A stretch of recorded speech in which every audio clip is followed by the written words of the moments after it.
As promised, joined now by Bucknuts recruiting expert Bill Kurelic. Bill, a year ago, we didn't have camps because of COVID. They're back. How important are these camps to a school like Ohio State when it comes to recruiting?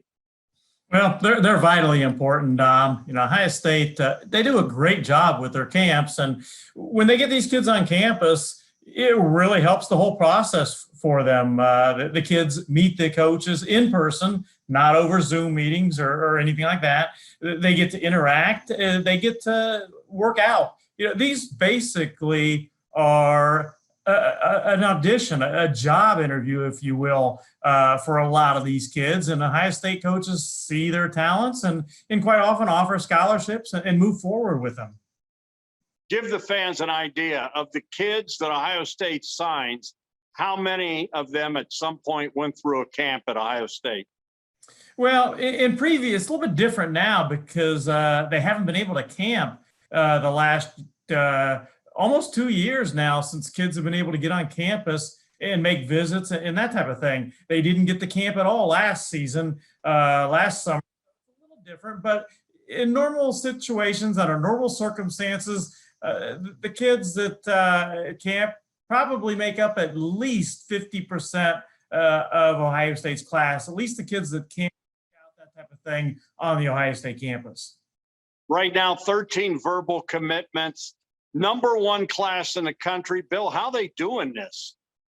Well, they've got a great product, and the people doing the work are just experts. They're in some cases almost geniuses at what they do. Mark Pantoni is as good as it gets when it comes to player personnel directors, the old, so to speak, recruiting director.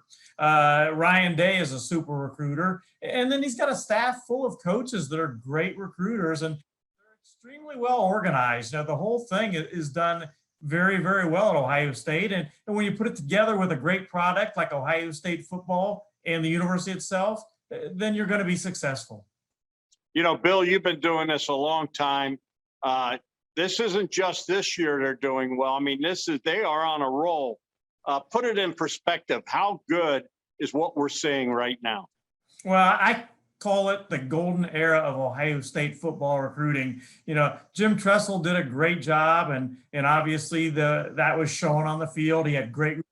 He won a national championship. Urban Meyer came in, and it was spectacular. And then Ryan Day takes over, and it's the beat going on. Last year, Ryan Day's class finished #2 in the country.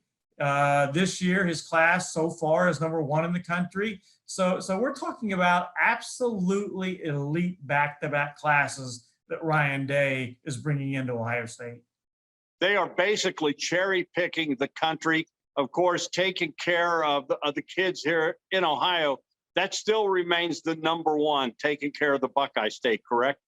Yeah, Ryan Day, when he first took over, he said the priority #1 would be recruiting the state of Ohio. And then he backed it up. He went out. First thing he did as head coach when he was allowed to go out on the road was to stop at the top programs in the state of Ohio. He put his efforts behind his words, and nothing has changed. He still is recruiting the state of Ohio. It's just that there's just not as many kids that Ohio State is going to be able to take as maybe 20 years ago because of the population shift.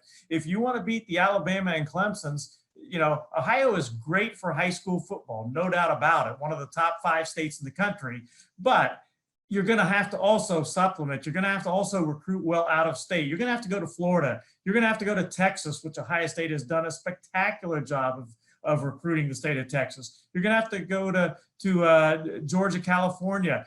You're going to have to go to those states and get some great players there too if you're going to beat the Alabamas and Clemsons of the world. And of course, Ohio State did just that when they beat Clemson last season. 13 verbals right now, #1 class in the country. Where does this class end? How many?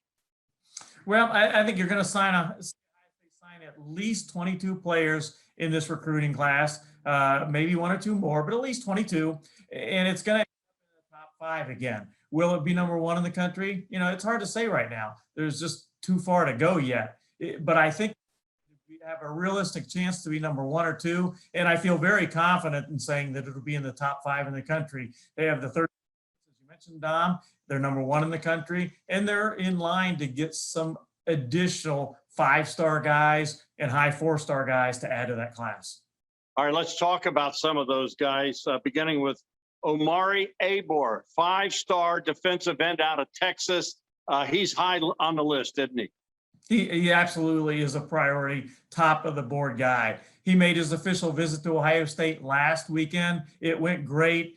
Coming out of the visit, I feel like Ohio State is number 1 on his list. But he's going to take trips. These kids have waited a long time to take visits, and they're in almost 0 cases are going to make a decision after 1 visit. But Ohio State positioned himself very, very well with Omari Abor. Another guy high on the list, talking about Zion Branch, a 4-star safety out of Las Vegas. What's the word on him? He's another guy that made an official visit to Ohio State last weekend. He's another guy that I consider Ohio State to be the number 1 choice coming out of that visit. He had a spectacular trip, a spectacular visit to Ohio State last weekend. Again, though, he's going to take trips. He's going to take a little bit of time. He's going to do his research, but I like where Ohio State stands with him a lot at this point. All right, last guy, Shimar Stewart, 5-star defensive lineman out of Miami, Florida. He was just here, right? Yeah, he was. Middle of the week, he visited Ohio State. It was an unofficial visit. He also worked out in front of Ryan Day and worked out with Larry Johnson. Mark Pantoni, of course, was watching. So Kerry Combs, the defensive coordinator, they had everyone watching. And that's because he's a great player. He's a 5-star defensive lineman, defensive end out of Miami, Florida. He's about as good as it gets. And once again, they did a spectacular job with him on campus. He came into that visit not necessarily knowing that he was going to be back at Ohio State, but after the visit was over, he said, I'm coming back. I'm going to make an official visit to Ohio State. So that one's going to be a bit of a tough pull. He's got everybody in the country who wants him. He's a great player, as good as it gets in Florida. So it's going to be a tough pull, but Ohio State has put themselves in a position where they have a chance to get him.